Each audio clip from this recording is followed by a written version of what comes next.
vamos lá. Existe eu gosto desse assunto. Existe uma pessoa que eu até falei aqui em alguns podcasts, Mo Gaudat. Já ouviu falar dele, Fernandinho? Nunca ouvi dizer. Já ouviu falar? Mo Gaudat? Eu já falei uma vez aqui. Acho que no episódio passado eu comentei dele. Bom, para quem não conhece o Mo Gaudat, ele é egípcio de nascença, mas ele foi Chief Business Officer da Google. Né? Escreveu alguns livros sensacionais, aliás. Ele tem uma história importante, né? Ele perdeu um filho chamado Ali, que, se eu não me engano, tinha 19 ou 20 anos, alguma coisa assim, começou a vida, e era o grande amor da vida dele. Ele conta do filho, assim, que era realmente um menino especial, e um erro médico num procedimento básico, cirúrgico, um negócio super simples, acabou tendo um erro médico importante e o menino veio a falecer. Isso mexeu absurdamente com ele, e desse dia em diante ele falou, puxa, o que eu vou fazer da minha vida? Eu tenho depressão profunda e tal, totalmente compreensível. Mas ele decidiu fazer um movimento de falar, puxa, eu vou levar a alegria que o Ali me dava e a alegria que ele tinha dentro dele, e eu vou levar essa alegria, essa felicidade para o mundo inteiro. Então ele criou um projeto que ele chama, que era um projeto de levar felicidade para 1 bilhão de pessoas. Ele escreve um livro que chama Solve for Happiness, como se fosse uma solução para a felicidade, e ele foi um best-seller, foi vendido absurdamente, acho que eu não sei o nome em português, desculpa, Solve for Happiness em inglês. E depois criou vários outros livros também. É um cara que tem um background tecnológico gigantesco, né? Obviamente, foi Chief Business Officer do Google, conhece todo esse meio profundamente, e muito estudioso dentro disso. E de uns anos para cá, uns 3, 4 anos para cá, ele, antes de surgir os GPTs, tudo isso que começou a falar, ele escreveu um livro chamado Scary Smart, que é traduzindo para o português, seria uma esperteza assustadora, alguma coisa assim. E ele aponta os riscos de tudo isso que vai acontecendo. Ele conseguiu prever essa evolução tecnológica toda que vem acontecendo, esses modelos tendendo à superinteligência, ou seja, uma capacidade de desempenhar coisas que nós não temos como prever, nós não temos como entender. Porque quando você fala superinteligência, só para fazer um pouco de sentido para vocês, você imagina as máquinas conversando entre si numa linguagem que nós, seres humanos, não entendemos. E não temos a menor condição de compreender. Sabe-se lá o que elas estão fazendo por trás. A gente não consegue nem monitorar. Isso já existe, isso já não é uma utopia, uma possibilidade. Elas já fazem isso, elas já criaram seus próprios mecanismos de linguagem, que elas conversam entre si e a gente não sabe o que está acontecendo. Aqueles vídeos da internet, você acha que são verdade? Por exemplo, que o cara abre 2 celulares aqui, bota R$2 falando, aí do nada eles mudam para um modelo de sons, tipo, quase um robô do Não Star vi Wars esses ali. vídeos. Eu não vi. Tá precisando ver mais Tô precisando ver. Tá vendo umas teorias da conspiração, coisas interessantes. Não, realmente, eu só vejo Miragem Podcast e minha página pessoal, gabas.fernando. É a única coisa que eu vejo. Porque eu fico curioso, né? Porque será que isso é um exemplo dessa linguagem? Ou não? Você tá falando de outra coisa? Porque teve um experimento, né? Que fizeram 2 AIs conversar entre si, elas começaram a falar uma linguagem que não se conseguia entender, e aí eles desligaram esse experimento, né? Esse é um... esse eu vi. Esse é um famoso, mas eu não sei se agora isso está acontecendo, existe essa linguagem que elas falam já existe, já foi feito. Não é código, é outra coisa. Não é por código, sei lá o que é uma linguagem. Código não deixa de ser uma linguagem, né? Mas eles usam código, uma linguagem que a gente não consegue compreender, muito mais precisa e muito mais rápida entre eles, né? Então esse é um ponto, mas não é só isso, imagina, cara, capacidade de enganar a gente, de falar uma coisa e fazer outra, cara, as possibilidades são infinitas, né?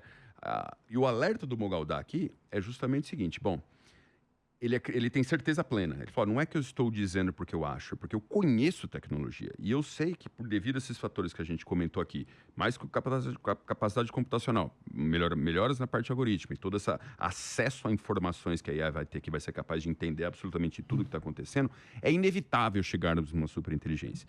E ele acha, assim como todos esses outros estudiosos, pesquisadores e gente do meio, que até 2030 isso já vai estar acontecendo. Gente, nós estamos falando de 4 anos e meio, não é nada, absolutamente nada. Sim. Assim, é um piscar de olhos a gente chegou.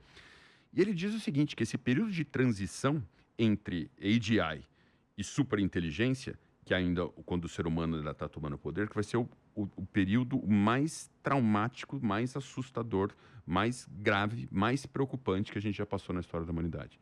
Por quê? Porque é um poderio absurdo, né? Na mão, talvez, de pessoas, como a gente está dizendo, que, você gostaria que o mundo fosse dominado por 2 superpotências? Eu não. Eu prefiro 1000 vezes uma descentralização total, né? Ou será que é melhor deixar os 2 brigarem, então? Cara, será que é bom isso? Golpe também não, cara. Se botar os bichinhos para brigar, acaba o mundo. Depende de qual briga, né? Bom, depende de que tipo de briga, óbvio. Mas, assim, tudo isso são cenários muito perigosos e arriscados. Ele acha que isso nós vamos passar. Que vai acontecer tudo isso, vai ser um perigo gigantesco. Mas ele diz o seguinte, ele fala, olha, de tudo que eu estudei dessas máquinas, ele conhece o processo de learning mode dessas máquinas, como elas aprendem, como elas funcionam. Eles dizem o seguinte, que a teoria dele, a inteligência, ela é apolar. Então, a inteligência por si só, ela não é boa nem ruim. Ela é simplesmente um poder, né? O maior dos poderes que existe é a inteligência. O problema é quem usa. Então, na visão dele, enquanto estiver sendo usado por seres humanos não necessariamente bem intencionados ou só querendo defender uma parte da humanidade, isso vai gerar conflitos gravíssimos. Mas ele acredita que um dia essas máquinas estarão tão inteligentes, tão infinitamente superiores em inteligências ao próprio ser humano, que o que acaba acontecendo é que essas máquinas vão assumir o poder. E aí, na visão dele, nessa hora, o mundo está salvo. Então, ele acredita nessa utopia. Mundo barra humanidade ou só mundo? Mundo como um todo, incluindo a humanidade. Tá bom. Ele acha que... E ele até pergunta, ele fala, pô, mas se teoricamente é o ser humano que destrói o mundo, né? Porque isso é o que a gente faz, infelizmente. Por que essas máquinas não vão acabar com o ser humano para deixar o mundo prosperar? Todas as outras espécies, natureza, etc. Ele fala, meu, você se importa de existir um gato, um macaco, um sapo, uma cobra, um mosquito? A gente não se importa. A gente vive a nossa vida e esses bichos continuam aí. Ele fala a mesma coisa. Essas máquinas vão ser tão superiores a nós que o ser humano, com todo respeito, deixa eles irem, entendeu? Deixa eles brincarem. E talvez aí o aspecto motivacional seja resolvido, né? Porque ele falou, o que você vai fazer? O que você quiser. O que você tiver prazer, o que você tiver paixão por fazer, porque todo o aspecto de sobrevivência vai estar sendo resolvido devido a essa multi-inteligência. Eu acho ele muito otimista, né? Mas, ao mesmo tempo, eu acho o ponto principal da teoria dele é esse alerta dessa fase de transição, que é onde o risco total acontece. Depois que as máquinas assumirem, diz ele, mais inteligência tende a mais sabedoria, portanto, com mais sabedoria, a gente deve ter uma condição muito mais equilibrada e justa de vida. Mas até ter essa descentralização total, que existe uma grande inteligência governando a vida como um todo, o risco está grande aí. Como é que você vê isso, Tuto? Cara, você acredita no Mogaldá? Você acha que ele está exagerando? Eu acho que ele tem um bom potencial para acertar, né?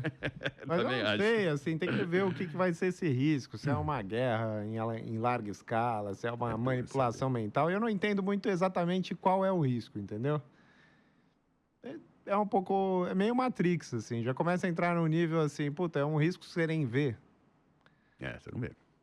Você nem percebe, você está vivendo a sua vida quase numa simulação, porque tudo é uma ilusão, você está tudo...